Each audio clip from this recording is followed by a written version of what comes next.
Transactions are an essential component of all blockchains. Basically, a transaction is a single instruction which is initiated by an account. This transaction is cryptographically signed under the sender's account's private key. This ensures the authenticity of the transaction, this signature with the sender's private key. Transactions play a crucial role in both storing data on the blockchain, but also on updating data on the blockchain and interacting with the smart contracts. Basically, there are different fields that make up a transaction, or components that make up a transaction. First, we have the sender information. This field identifies the sender of the transaction, who is initiating the transaction and who is responsible for paying the transaction fee. Next, we have all the transaction actions information, all the fields that provide information about what the transaction will do. This includes information about the receiver of the transaction with the to field, which can be used both for a user account, or it can be also a smart contract with the capability of executing a specific logic.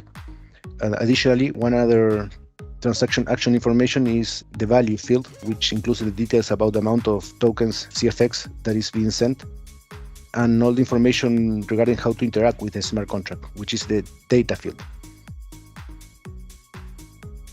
Next, we have transactions fees information. All transactions incur fees to incentivize miners to include them in the blockchain. So the transaction fee includes some base information, which is gas for both spaces. But in the case of core space, there is an additional field called storage limit. And there is also the gas price field, which indicates the additional tip the sender is willing to pay to the miner, let's say, so it can influence the transaction's priority. So those are the fields related to the fees, but there are some other fields related to the validity and the security. For example, the chain ID prevents the transaction from being sent to another chain, for example. Then we have the nonce field, which ensures the transaction is executed in an expected order, and the epoch field, which sets an expiration time for the transaction on the epoch number. So for the security fields, we have then the chain ID, the nonce, and the epoch height. So understanding all these transaction fields is very important, like to ensure the proper and secure execution of transactions. And it might be the case that you need to build or construct a transaction manually. So understanding these fields and how transactions work is very important. Also for troubleshooting any problem you might have with a smart contract, for example.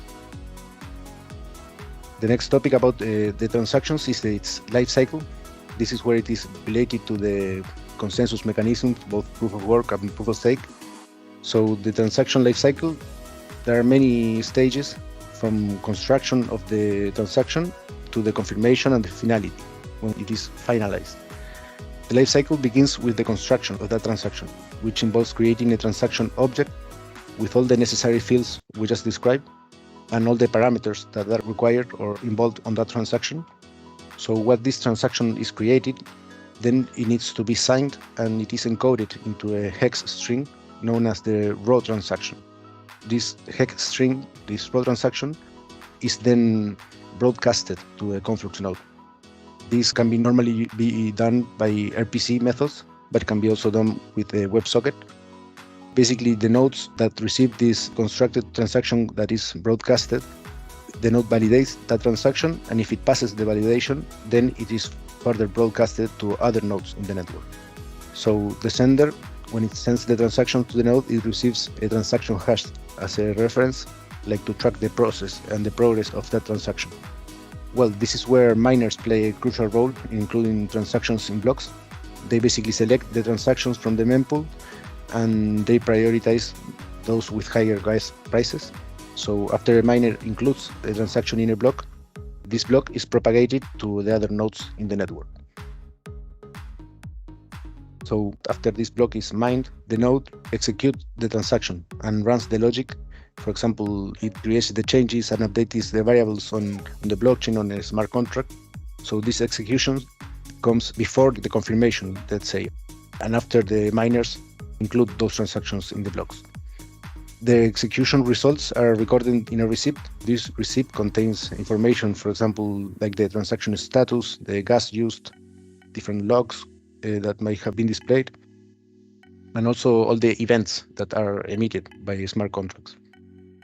This receipt can be retrieved by using the transaction hash. After a certain period, typically around 50 epochs, which is around 50 seconds, these transactions are confirmed by the nodes. However, due to the nature of the blockchain, there is a possibility of forks in the main chain, which could result in the reversal of certain transactions. So a confirmed transaction means that it has been included in a deep enough block and that has extremely low probabilities of being reverted, but probabilities are still not zero. This is where the finality layer comes in. So far, the block has been constructed, has been broadcasted to the network using an RPC node. Then miners have created those blocks based on all the transactions, and then it is executed by the nodes, then confirmed by the nodes, and then they are sent to the proof of stake chain to finalize this block. This is the final stage of the transaction lifecycle, and transactions are considered finalized when they are referenced by the proof of stake layer. This provides a high level of finality, indicating that the transaction has zero probabilities of being reverted, unless, of course, an attacker possesses more than 67% of the stake CFX. So this is what gives another layer of security and enables fast confirmations. This is basically all the transaction lifecycle. Understanding all these stages will help you identify and troubleshoot any issues that might occur or any issues you may have with your smart contracts. Normally, by checking the transaction hash on the blockchain on Conflux Scan, you will get a lot of insight on why a transaction failed, for example.